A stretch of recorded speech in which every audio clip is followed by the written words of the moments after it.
How to follow people on Roblox. Hey guys, welcome back to this YouTube channel. Today I will show you that how can you follow people on Roblox. So let's get started. On this process, at first you'll have to open the application Roblox with your account. Alright, so after you open the application Roblox with your account, you'll got such interface. So from here you'll have to just find the friends whom you want to follow. So you can as usual use this search icon, and from here you can search the people. Alright, so after you search the person on Roblox, you'll be able to see such interface. So from here, you'll have to just choose one people on Roblox. Okay, so from here, you'll have to just scroll down at the bottom and go the options like view full profiles. So simply tap on it. Okay, so from this profile section, you'll have to just tap on the three dot. And now from here, you can easily find the options like follow. So simply you have to tap on that follow option.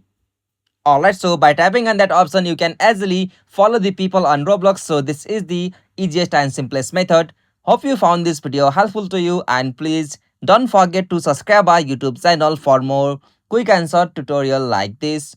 Thank you for watching this video. Have a nice day.